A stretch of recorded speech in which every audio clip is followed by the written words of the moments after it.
Alright, Shalom Akim. First and foremost, before I begin this lesson, I want to give all praises, honor, and glory to Yahweh, Bahashem Yahweh Shai, Bahashem Rachah HaKodash. The honors go out to our apostles, elders, great millstone, who rule and teach well. Shalom Barakim to you brothers and sisters out there. Alright, this is Brother Malachi from the Great Millstone Nashville camp, and Lord, when that this lesson is edifying to the hopefully elect. Alright, I'm just going to really just read these two headlines and just go through the spirit, because we can see, which today is, I believe, November 18th. It's already almost December. And we have no idea what the next few months is going to look like, especially with this so-called transition of power from Joe Biden and Kamala Harris to Donald Trump, or in advance. We don't know what's in store. Not to mention, they've been talking about for a long time cyber attacks, grid failures, food shortages, even recently robots. You got the bee flu and the mpox, all these different things, these different plagues and pestilences that are coming upon the earth. Especially America, we don't know what to expect the next few months. So for all, all you Israelites out there, you so-called Negroes, Latinos, and Native Americans, you need to get right while you can. All right, matter of fact, I'll grab that first. It's one of my favorite scriptures. Isaiah chapter 55, verse 6. It says, "Seek ye the Lord while he may be found. Call ye upon him while he is near. Let the wicked forsake his way, and the unrighteous man his thoughts. And let him return unto the Lord, and he will have mercy upon him, and to our God, for he will abundantly pardon." All right, so you need to seek him while he may be found, which the Lord is always going to be here. But what that's talking about is because pretty soon the Lord, isn't going to be showing mercy no more. And it's just going to, except, for the elect. But in the sense of he's not going to be giving Jake that grace period no more. The liberty to repent is closing very quickly. The Lord is about to bring out judgment. And if you don't want to be a part of that judgment, whatever could be awaiting for you, it would be famine. You could be cannibalized. You could be murdered. You could be raped to death. Right? You could get ripped up by wild beasts, martial law troops, pestilence, the nuclear missiles, which is the ultimate plague. Zechariah 14 and 12. That's going to melt people.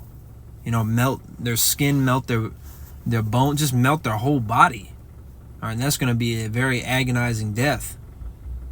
So if you want to avoid death, or hell, even, some of us might have to die for this truth, but if you want to avoid a dishonorable discharge, if you will, being slaughtered, then you need to return to Yahweh B'Shem Yahweh Shai.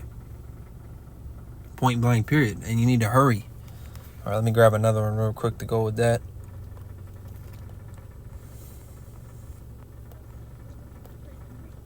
This is Sirach, or Ecclesiastes chapter 5. I'm going to start at verse 4. "Say not, I have sinned, and what harm hath happened unto me? For the Lord is long-suffering, he will in no wise let thee go." So the Lord is keeping tabs on everything we do. Which is why, even how right desire we're of the elect, the Lord knows all the sins we've committed.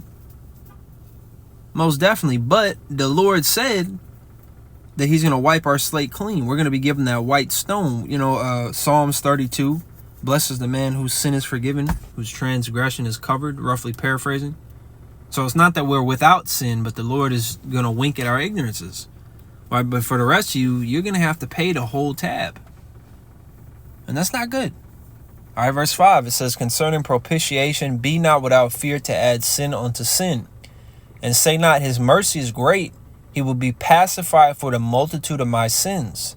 For mercy and wrath come from him, and his indignation resteth upon sinners." And see, the problem is with this modern day world, especially with you Christians, you anti-Hamashiachs, or Salaki, anti-Hamashiachim, and you anti-Christ, so-called, anti-Messiahs, You don't acknowledge the wrath that comes from the Lord. You just acknowledge one side, the mercy, and that's not balance. All right, Proverbs 11:1, I believe, is one of the scriptures. A false balance is an abomination to the Lord. Because you Christians, you acknowledge his mercy, but you don't ever acknowledge his wrath and his judgment or his vengeance, which is very real, and we've seen it all throughout the scriptures. We've seen it even all throughout our lives, hearing different stories of judgments that happen to people, whether it be an individual or a whole city, a country, whatever. Judgment, like it says in I think Zechariah, every morning doth he bring his judgment to light. All right, verse 7, it says, make no tarrying to turn to the Lord, and put not off from day to day, for suddenly shall the wrath of the Lord come forth, and in thy security thou shalt be destroyed and perish in the day of vengeance. Right, a lot of these people are in that mentality of being secure and being safe, and that's just the furthest thing from reality. Just because you have a job and you have a house right now, and just because you're able to go on your phone and look at social media, it doesn't mean that you're in a good case. Right? It doesn't mean that there isn't horrible things waiting for you, a few days down the road. It doesn't mean any of that. You're not safe. This is America, especially here in America. This is known as the valley of the shadow of death. You're not safe here, especially if you're an Israelite. Your life is hanging in doubt every day. Even us. Any day could be your last. So rather than living it up, being a glutton and living in mirth, you should spend potentially your last day on earth getting right with the Lord, because we're all going to have to go in front of that judgment seat at the end of the day. So let me get that word for tarry, because this is one of my favorite topics to go into right now. Seeking the Lord now, hurrying up and taking heed to the message, because it's about to get cracking out here. All right, so this is the app for Edom Online. It says tarry. It says early 14th century to delay, retard. Some suggest a connection to Latin tardere. I don't speak Latin. It says to delay, to vex, irritate, exasperate, provoke, to linger. Yeah, so basically to be slow. You're procrastinating, you're putting off, which is the opposite of what we're supposed to be doing. All right, so let me read these headlines real quick. So it's on endtimeheadlines.com, this one right here, which they also have an app, as you can see I'm on. It says World War III fears as Sweden and Finland tell citizens to prepare for a nuclear war and stockpile food and water. And they're not the only country that has done that. And see, that shows just how high tensions are getting in the earth. And like the scripture say, the least of the flock shall draw them out. So all this is ultimately stemming from that Israel-Iran conflict. And also Russia and Ukraine.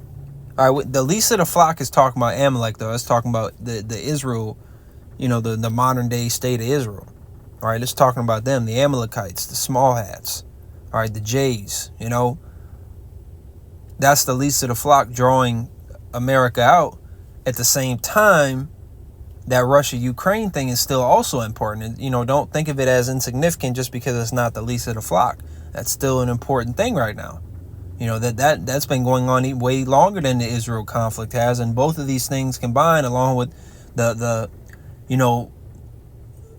I'm not going to say potential because it's seeming imminent. All right, but the pressure of China invading Taiwan, that's another one. And before you know it, countries are going to be taking sides, and there's going to be all-out warfare. All right, so let me get this other one. Now, this is just on Google. All right, there's articles, all over. It says, this on ABC News. It says, Trump confirms plan to declare national emergency, use military for mass deportations. And he said there's no price tag for this. And he also said he's going to do that immediately upon entering the office, which would be January the 20th. We don't know what the hell is about to happen in the next few months, and that's literally like 2 months from now. So instead of waiting for stuff to happen, get right with the Lord now while you still can, while the evil days come not. The only one that can protect you is Yahweh B'Shem Shai. So seek that protection while it's still available unto you. Because if you wait, you procrastinate, you put off serving the Lord, you try to act like you don't need the Lord, and then you're going to find yourself in these situations and he's not going to be there. And we're going to need him more than ever. He likened Israel onto a worm. That's how defenseless we are. Like it says in the book of Judith, that you don't have the Lord, then any and everything can conquer you and destroy you. Which is why only the believers of Yahweh Shemel Shai are going to prevail in these times, because we have that covering. We are in that secret place. It's knowledge. We're actually taking heed to the words of the Lord. We're seeking out those old paths that lead on to life. We're walking down the straight gate. Right? We're taking the L now so we don't have to take it in that time. We don't want our consolation. We don't want instant gratification. We're fighting for our crown. Right? We're not looking for a piece of Esau's kingdom, which ultimately he's not giving you shit. All right, if even the top Jake celebrities are getting crumbs, how much more so you peon Negroes, man? You're not getting shit. All right, he ain't giving you nothing. So seek the Lord, make the right decision. Stop being a fucking idiot. All right, so Lord, when at this lesson was edifying, exhorting, unto the hopeful elect, stay sober-minded, which doesn't mean you can't drink. What that means is pay attention to what's going on. All right, now don't be a drunkard. All right, but being in hell, it's completely understandable if you want a beer, if you want a shot, if you want a cup of wine, Do what you got to do. All right, but make sure you're focusing on the prophecies and keeping your priorities straight. Don't get entangled with the affairs of this world. All right, so Lord, when that this lesson was edifying, before I close, I want to give all praises to Yahweh, Ba'ashem Yahushai, Ba'ashem Barcha HaKodash. Honors to the apostles, elders, great millstone. Shalom.